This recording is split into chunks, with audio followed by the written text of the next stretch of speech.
Good morning, and I hope you all had a lovely spring break for those of us who were fortunate enough to have a break last week. I had a lovely getaway with my family to St. Louis, which was just a fabulous place to visit with kids and definitely worth the trip. I'm going to be decorating my Insta stories and feed this week with some of the things I got up to in St. Louis, just for ideas for you if it's somewhere that you would like to go at some stage. I'd also love you to engage and let me know if you have any other recommendations for things to do with kids in St. Louis. So, before spring break, I did a series on what living with a positive mindset is. And you can catch this on the Strong Path Coaching YouTube channel, Instagram page, or Facebook page. And you can also connect with me, Grania McConnell, on LinkedIn. And you can see that video series also on LinkedIn. So this week, which is going to be Monday to Thursday, every day I am going to be suggesting a different tool that you can use to kickstart living with a positive mindset. Living with a positive mindset will feel weird and uncomfortable to begin with, and that's completely normal. I discussed this last time that our natural default is actually to be negative. So thinking positively will take us completely out of our comfort zones, which will make you feel frightened. It'll make you feel uneasy, uncomfortable. Um, we're also going to be talking about ourselves in a positive light all of a sudden, and this can make a lot of us uncomfortable, particularly those of us who don't take compliments well. So just bear that in mind. If you're one of those people that doesn't like to be complimented, this will feel uncomfortable for you. Society teaches us that thinking about ourselves as kind, intelligent, beautiful enough is vain and boastful. And we as women and mothers are taught to oppress our inner feelings and to put everyone else before ourselves. So just know that it will feel uncomfortable, but also it's a sign that you're doing it right. It is time for a change. Some tools are going to be game changers, others won't work for you. You also may quit thinking it wasn't working, and then you realize that it was making an impact, and that's fine. My advice is just go with what feels right. We're all unique beings, and not everything is the right fit for us. There is no one size fits all. What I would suggest though is trying all of the tools a minimum of 30 days before quitting, because it may be the uncomfortableness that isn't working for you. And you'll come out of that, you might experience something different, something that really will be a game changer in your life. So definitely give it a minimum of 30 days. So today, the first tool I'm going to discuss is practicing gratitude. This is one that I use absolutely every day. And I personally feel it's so important in living with a positive mindset.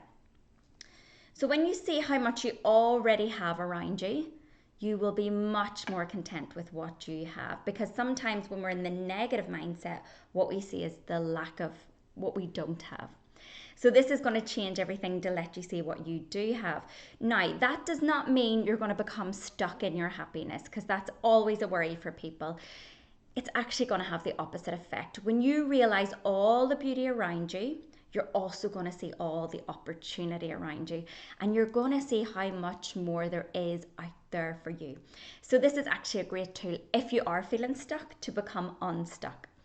So how do you practice gratitude?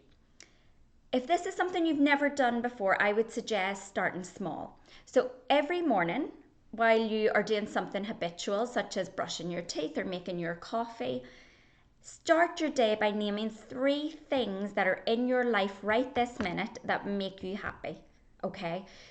This doesn't have to be $1 million home or the most expensive vacation. It actually can be something small, okay? So you could be grateful for the coffee you're about to have.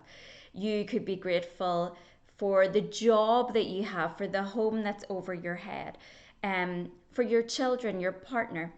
So just those small things. It doesn't have to be anything groundbreaking or massive. And in fact, what you might find is the more you go on and the more things that you attain, you're still going to be grateful for those small things more than anything. So secondly, then name 3 things you're excited about for that day. Again, it doesn't have to, you don't have to go big, okay? It could be that moment you've dropped your daughter off to daycare and you get to breathe. Yeah, just that moment of, I'm on my own for 5 minutes. It could also be that moment your daughter sees you outside daycare and goes running to you. So that's another thing to be excited about. So that's part 1. Part 2 then is in the evening before bed. And again, I would suggest doing this when you're doing something habitual like brushing your teeth or cleansing your face. Name 3 things that made you happy that day and 3 things that you are grateful for. This could be the same things, that's fine. You're just being thankful for the life that you have. An optional third activity is also to name something you would improve on that day. So if you felt, for example, you didn't speak up enough at a meeting in work, you could ask yourself, how would you do it differently? Do you need to prepare better, or do you need to get out of your comfort zone and speak up? I would actually start with, in the evening, I would start, if you're going to do that activity, I would start with what you would improve and finish with what you're grateful for. You don't want to go to bed thinking about that. How could I have improved that? You don't want to keep it going right in your head. So definitely finish with what you're grateful for. So just to reiterate, in the morning, 3 things that make you happy in your life right now, and 3 things that you are excited about in that day. In the evening, an optional activity is to start by thinking of 1 thing you would improve on that day. Then you go on to 3 things that made you happy that day and end it with 3 things that you are grateful for. If gratitude is something you're familiar with, you could expand on it by creating a gratitude journal if that's something you haven't explored before. This is where you journal all the things you're grateful for every single day. Meditation is also a great tool used in conjunction with gratitude. It can clear the clutter and it'll help you to see things much more clearly. The biggest tip to practicing gratitude is to ensure you feel those blessings. So don't just name things off. Feel every blessing. I'm grateful for my children. Feel that. Feel how grateful you are. Be thankful. And take a moment to feel how happy those things make you. Okay? So when you're being thankful, thank your God, thank the universe, energy, whatever it is you believe in for sending those things to you. Just be thankful. So that is my tip number 1, practice gratitude. I'd love to hear your thoughts on practicing gratitude. Have you tried it before? Did it work for you? Otherwise, have a great Monday, and I will give you another great tool tomorrow to get you into that positive mindset. So I will speak to you then. Bye.